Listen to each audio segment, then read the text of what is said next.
ರಾಷ್ಟ್ರ ಚೀನಾದಲ್ಲಿ ಭೀಕರ ಭೂಕಂಪ ಆಗಿದೆ, ಭೂಕುಸಿತವಾಗಿದೆ. 8 ಜನ ಸಾವನ್ನಪ್ಪಿದ್ದಾರೆ, 34 ಮಂದಿ ನಾಪತ್ತೆಯಾಗಿದ್ದಾರೆ.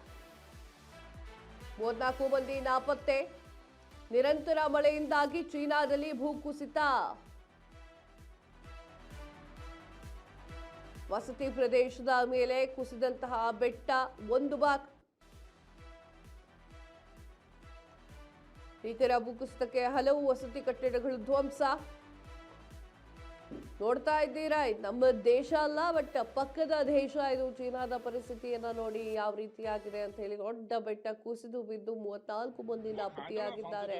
ಎಷ್ಟು ಜನ ಸಾವನ್ನಪ್ಪಿದ್ದಾರೋ ಗೊತ್ತಿಲ್ಲ. ನಿರಂತರವಾಗಿ ಚೀನಾದಲ್ಲಿ ಭೂಕುಸಿತಗಳಾಗ್ತಾ ಇದೆ. ವಸತಿ ಪ್ರದೇಶದ ಮೇಲೆ ಕುಸಿದಂತಹ ಬೆಟ್ಟ, ಆ ಬೆಟ್ಟ ಯಾವ ರೀತಿ ಬಿದ್ದಿದೆ ಅಂತಂದ್ರೆ ಅದ್ರ ಕೆಳಗಿದ್ದವ್ರು ಒಬ್ರು ಬದುಕಿಲ್ಲ ಅಂತ ಅನ್ಸುತ್ತೆ. ಆ ರೀತಿಯಾಗಿರುವಂತಹ ಭೀಕರ ದುರಂತ ನಡೆದಿದೆ. ಚೀನಾ ಅದನ್ನ ಹೇಗೆ ನಿಭಾಯಿಸುತ್ತೋ ಗೊತ್ತಿಲ್ಲ, ಕಾದ್ ನೋಡ್ಬೇಕು.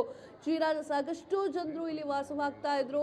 ಅವರ ಒಂದು ಅಂದ್ರೆ 1100ಕ್ಕೂ ಹೆಚ್ಚು ಜನರನ್ನ ರಕ್ಷಿಸಲಾಗಿದೆ. ಆದ್ರೆ ಒಂದಿಷ್ಟು ಜನ ಅಲ್ಲೇ ಆ ಒಂದು ಬೆಟ್ಟದ ಕೆಳಗಡೆ ಸಿಲುಕಾಕೊಂಡಿದ್ದಾರೆ.